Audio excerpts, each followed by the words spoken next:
Tanggalkan takabur dari tubuhmu. Tiada yang pantas dipakai seorang pencari,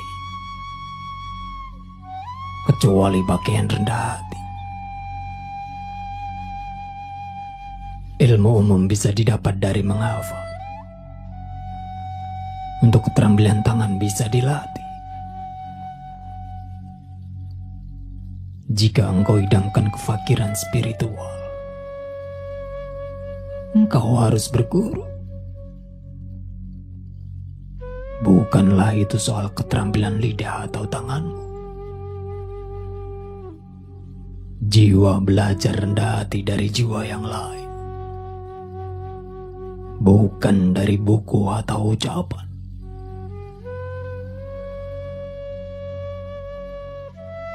Rahasia-rahasia kefakiran spiritual memang tersimpan dalam kalbu sang pencari. Tapi pengetahuan akan rahasia-rahasia itu belum lagi dimilikinya. Hal itu masih harus menunggu sampai dadanya lapang dan terisi cahaya.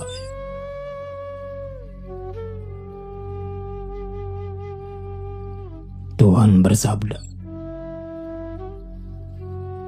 "Bukankah kami yang melapangkan dadamu? Karena jiwa kami menaruh cahaya di situ. Tentu kami pula yang telah melapangkan dadanya. Ketika engkau telah menjadi pancuran susu, tak perlu engkau memerah sumber susu lain. Pancuran susu abadi ada dalam dirimu. Mengapa kesana kemari engkau membawa pasu? Sibuk mencari susu. Engkau bagai danau besar yang tersambung ke laut. Mestinya engkau malu mencari air ke kolam. Bukankah kami yang melapangkan? Jika telah diberi engkau kelapangan, tak perlu engkau bertingkah bagi peminta-minta.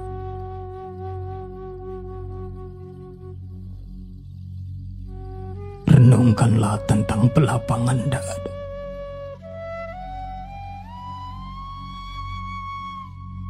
Sehingga tak perlu engkau diperingati dengan ayat.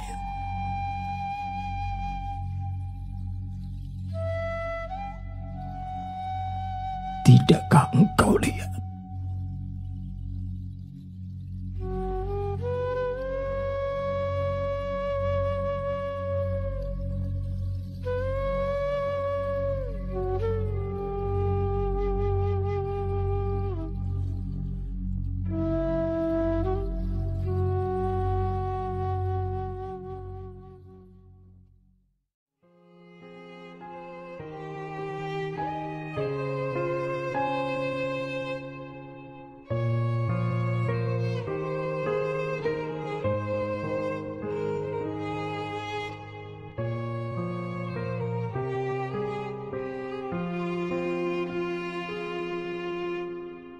Semua hal, terkecuali cinta kepada yang maha indah, walaupun tampak manis sebagai gula, sebenarnya membuat jiwa menderita. Apakah itu penderitaan jiwa? Menyongsong kematian seraya tidak menggenggam air kehidupan.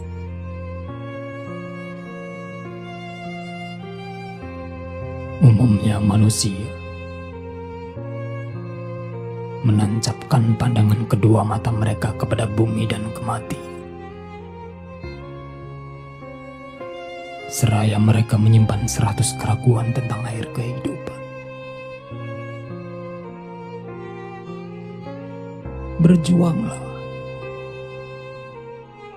sehingga 100 keraguanmu berkurang menjadi 90.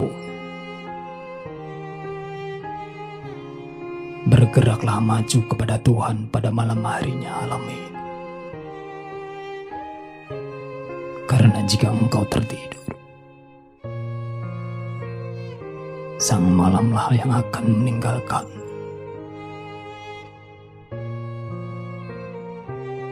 Di tengah gelapnya malam, carilah siang yang terang. Ikutilah akal sejati yang menelan kegelapan. Di balik hitamnya jubah malam yang sewarna kejahatan, terdapat banyak kebaikan. Air kehidupan itu pasangan kegelapan. Tapi bagaimana mungkin mengangkat kepalamu dari beratnya ganteng ketika engkau tebarkan 100 benih kemalasan? Jika mendengkur bagaikan mati, dan matinya makanan yang haram dijadikan sahabat, maka engkau bagaikan pedagang yang tertidur.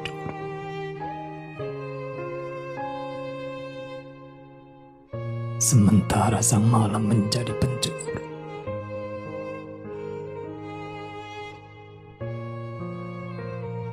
yang membuatmu merugi.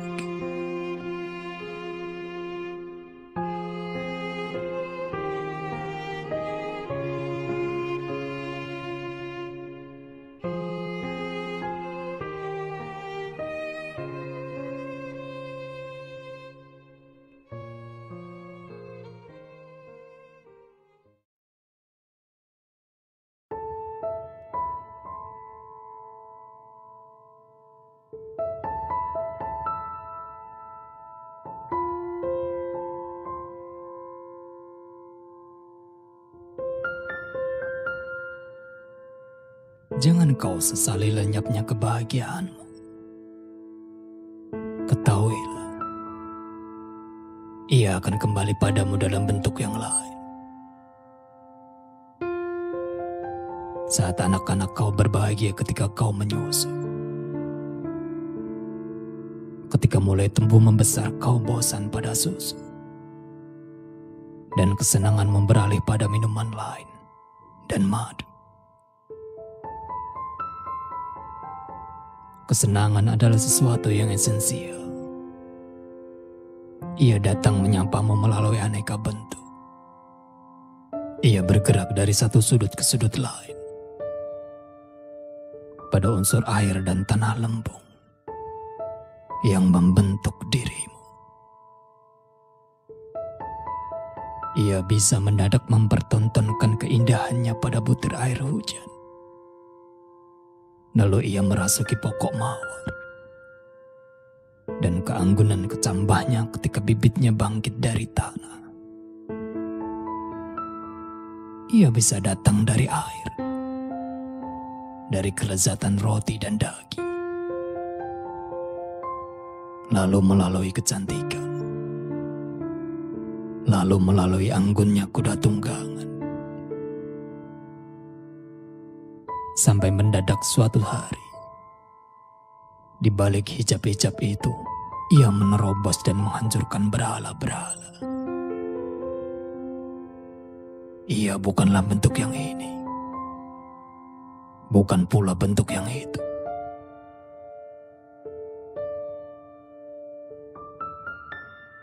Jiwa, saat kau tenggelam dalam lebur, keluar dari tubuhmu dan tampil di alam khayal. Sementara tubuhmu diam dan ditinggalkannya, ia memanifestasi sebagai sebuah imaji. Secara awam kau bisa katakan seperti ini. Dalam sebuah mimpi kulihat diriku sendiri, tegak tinggi bagai sebatang cemara. Wajahku secantik bunga tulip, semerbak harumku bagai mawar dan melati. Lenyap bentuk imajinal seperti itu ketika jiwa kembali ke dalam rumahnya. Sesungguhnya terdapat peringatan penting bagi semua makhluk, baik saat jiwa kembali maupun ketika bertolak.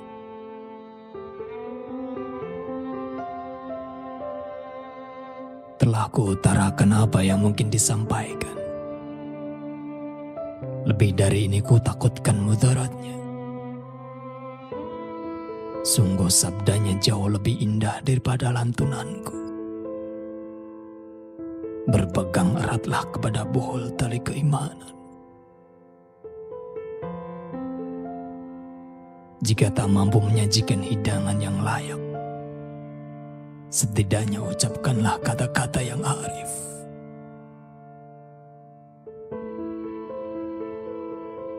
Wahai tabrisnya jiwa, pandanglah ke bintang di langit kalbu. Mungkin akan kau dapatkan cahaya redup ini.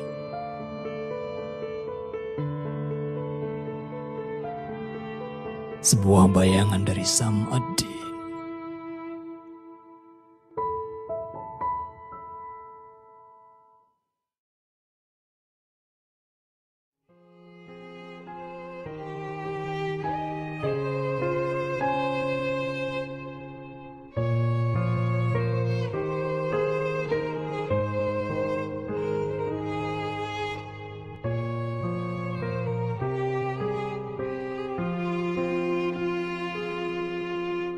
Tahukah engkau siapa musuhmu sebenarnya?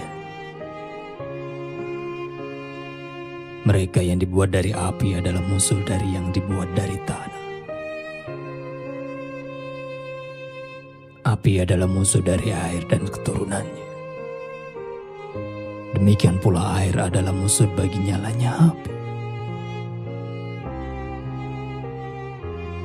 Jelasnya, api di sini adalah api hawa nafsu, yang di situ terletak akar dari dosa dan kesalahan. Api kasat mata dapat engkau padamkan dengan siraman air,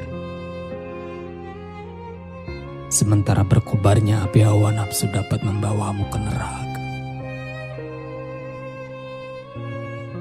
Api hawa nafsu tak dapat diredakan dengan air,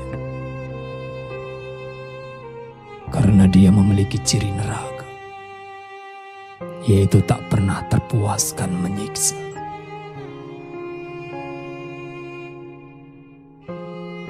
Apakah obat bagi api hawa nafsu? Cahaya agama, cahaya keberserah dirianmu adalah sarana untuk memadamkan api kekufuranmu. Apakah yang memadamkan api ini?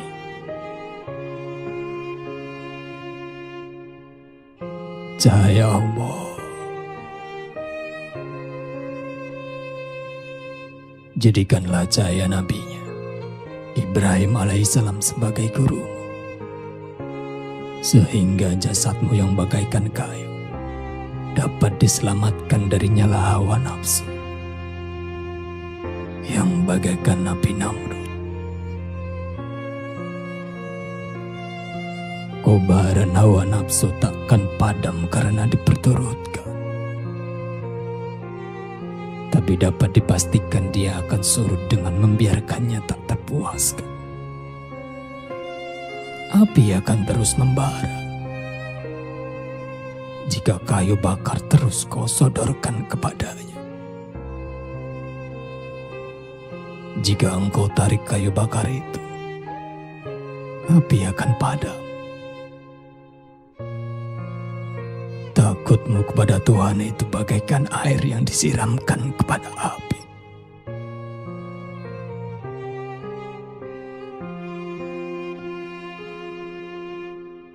Sungguh sayang jika api hawa nafsu menghanguskan cantiknya wajah jiwa.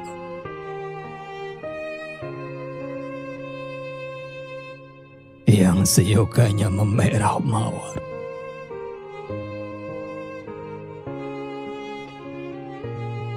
Pancaran dari takwa di dalam kalbu.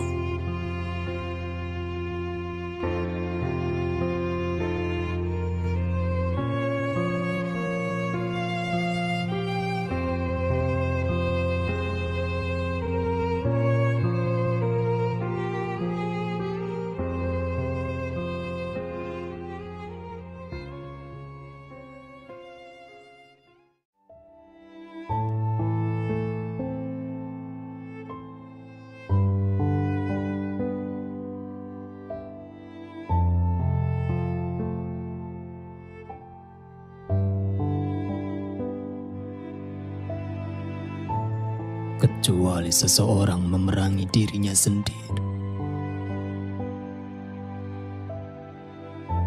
jiwanya takkan sungguh-sungguh mati.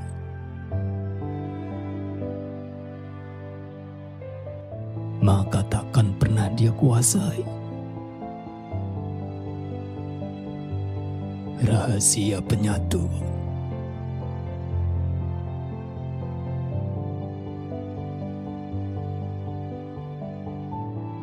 Maksudnya, bukan Tuhan mengejawanta,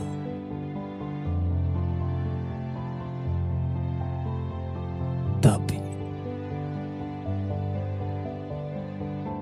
diri yang mati dari keakuannya.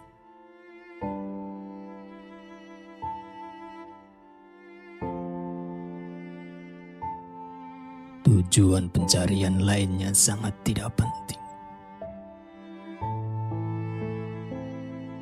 Dan jelas seluruhnya.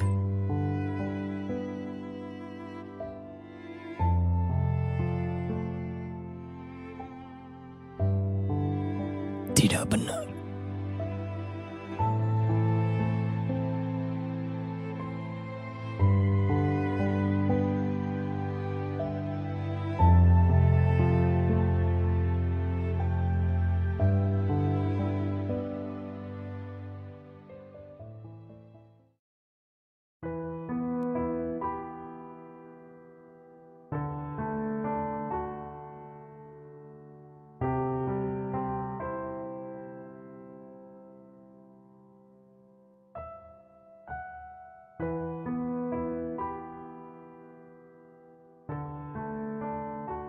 Seorang pencari berkata kepada sang hakim, "Dia yang pertolongannya kita mohonkan, tentu mampu membuat perdagangan kita tak pernah rugi. Dia yang mengubah api Namrud menjadi mawar dan pepohonan, tentu juga bisa membuat dunia kita ini jadi tanpa api.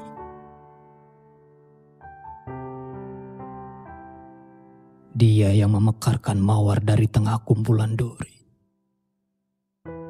tentu mampu mengubah musim dingin ini menjadi musim semi. Dia yang membuat setiap cemara lurus dan bebas, tentu bisa mengubah sedih menjadi gembira. Dia yang membuat ketiadaan menjadi keberadaan, takkan dia direndahkan jika ciptaan dibuatnya abadi.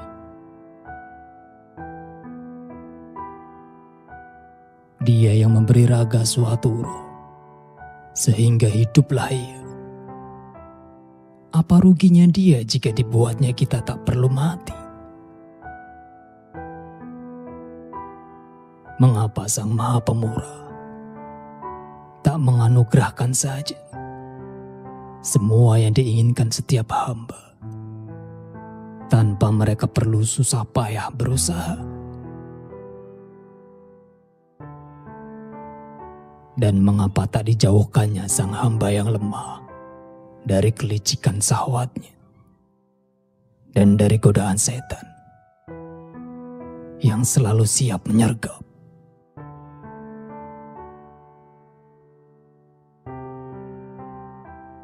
Sang hakim menjawab, "Jika tiada perintah yang pahit, Jika tiada beda baik dan jahat, jika tiada beda batu dengan mutiara, dan jika tiada hasrat ragawi, tiada hawa nafsu dan setan, dan tiada pukulan, pertempuran, atau perang. Lalu dengan nama atau gelar apa sang raja akan menyebut hambanya? Wahai penanya yang lalai, bagaimana dia akan memanggil? Wahai hamba yang pemberani, wahai hamba yang bijak, bagaimana akan terbentuk hamba yang sabar, hamba yang tulus ikhlas, hamba yang lazim berinfak, tanpa kehadiran penyamun dan setan yang terkutuk. Rustam dan Hamzah atau tukang selingkuh jadi tidak bisa dibedakan. Pengetahuan dan kebijaksanaan akan musnah, tak berarti. Adanya pengetahuan dan kebijaksanaan itu untuk membedakan jalan lurus dengan jalan buntu. Jika semua jalan sama, pengetahuan dan kebijaksanaan tak ada gunanya. Apa menurutmu pantas jika kedua semesta diciptakan dihancurkan untuk memenuhi hasrat jiwa rendah? Tentu saja aku paham bahwa engkau telah termurnikan dan bukan lagi yang masih mentah.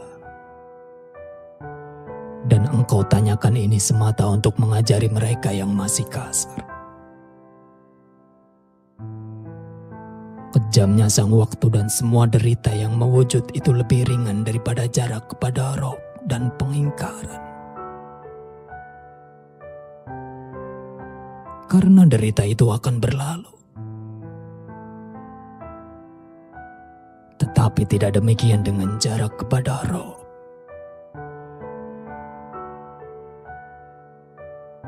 Insan yang dianugerahi kebahagiaan sejati hanyalah mereka yang datang kepadanya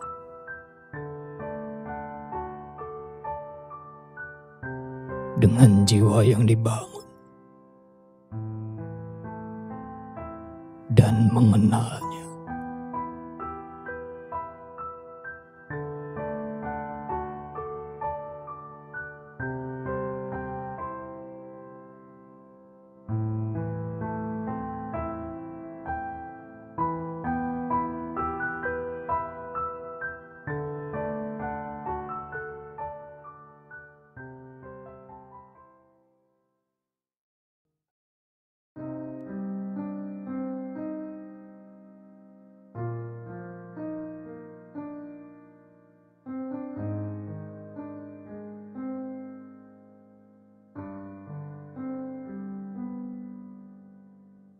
Dia telah menjadikan yang nisbi.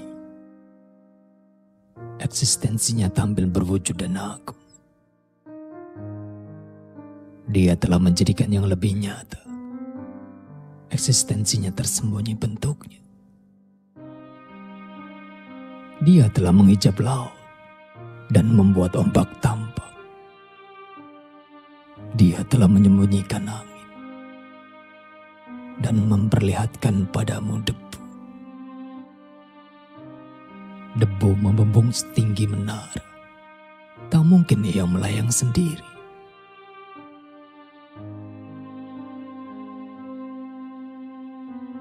Wahai yang berpandangan tajam, kau lihat debu melayang tinggi, sedangkan anginnya tak kau lihat. Tapi kau ketahui adanya dengan akal. Kau lihat ombak menggelora ke sana kemari. Tanpa laut, ombak itu takkan bergerak. Kau lihat ombak itu dengan indramu, dan laut melalui kesimpulan. Pemikiran tersembunyi, sedangkan perkataan berwujud. Kita melihat akibat sebagai pengukuhan. Mata kita hanya melihat hal yang tak memiliki eksistensi sendiri. Mata lahiriah ini hanya melihat secara terbatas, bagaikan dalam keadaan tidur. Tak dilihatnya apapun kecuali fata morgana, dan yang lemah eksistensinya. Jadilah kita berkubang dalam kesalahan, karena realitas sejati tersembunyi, sementara fata morgana tampak jelas.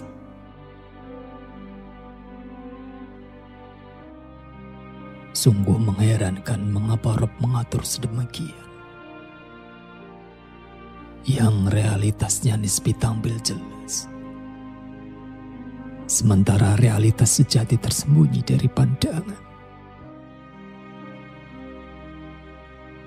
Segala puji untukmu, wahai yang maha pengayom ciptaan, yang bagaikan sihir membuat buih tampak bagaikan anggur murni. Bagi mereka yang berpaling dari realitas sejati.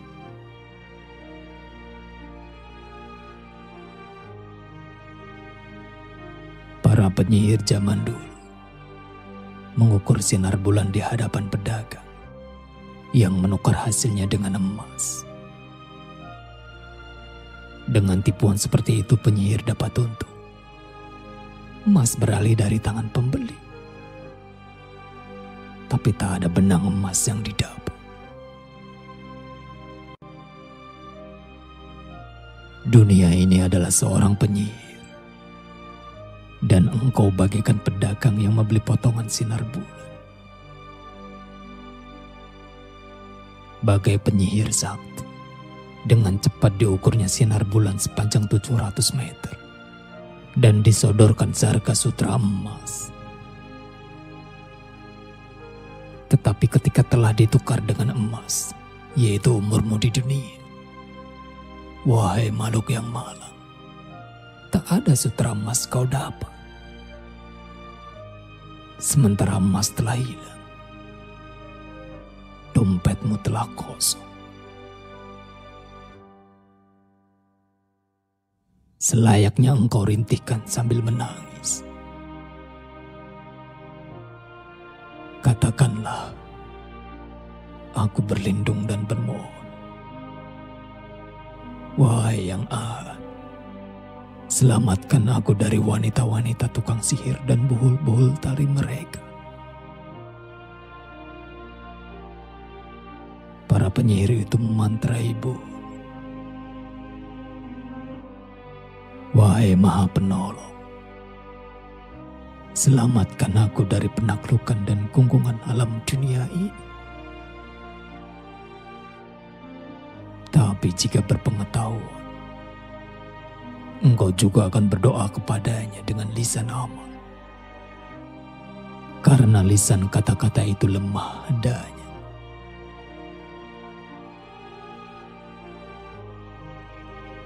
Melintasi alam dunia ini, engkau disertai 3 kawan. Yang satu setia, sementara 2 lainnya pengkhianat. 2 penipu itu adalah teman-teman serta harta benda dan milikmu. Sedangkan yang ketiga, satu-satunya sahabat yang setia kepadamu, adalah kesalehan dalam amal.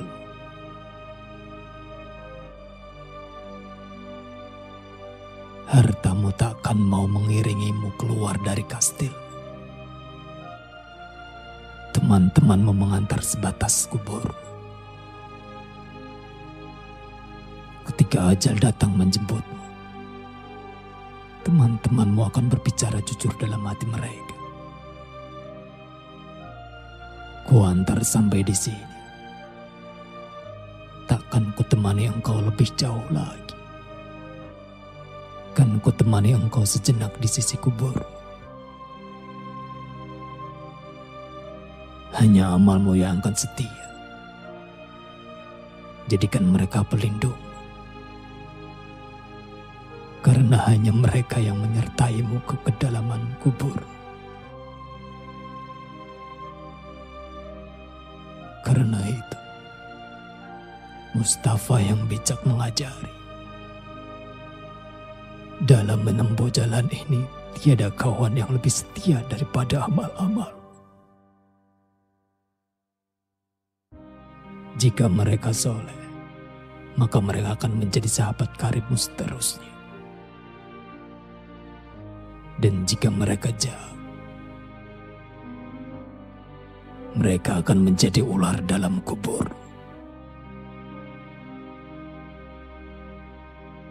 Wahai makhluk yang lemah, dapatkah seseorang menemukan amalnya dan mendapat nafkah dalam jalan kebenaran tanpa seorang pembimbing?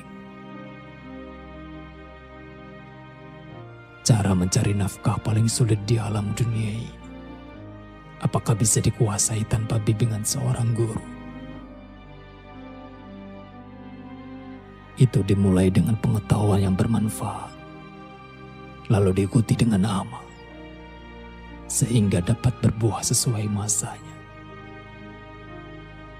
Atau setelah ajal. Jika engkau berakal, akan kau cari pertolongan, agar kau kuasai keterampilan itu dari ahli yang tepat dan murah hati. Carilah mutiara dari kerang tertentu, dan carilah keahlian dari sang empunya. Jika engkau temui pembimbing olah jiwa yang tulus, berakhlaklah yang baik serta bersemangat. Jika ada ahli penyamak kulit yang bekerja sambil berpakaian seperlunya, itu tak mengurangi penguasaan keahlian sang tukang. Jika ada tukang besi yang empuh bekerja mengipas tanurnya dengan baju kerja yang robek, reputasinya di mata pembeli tidaklah koyak.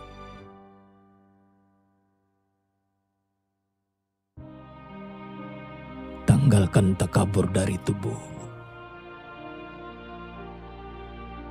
Tiada yang pantas dipakai seorang pencari, kecuali pakaian rendah hati.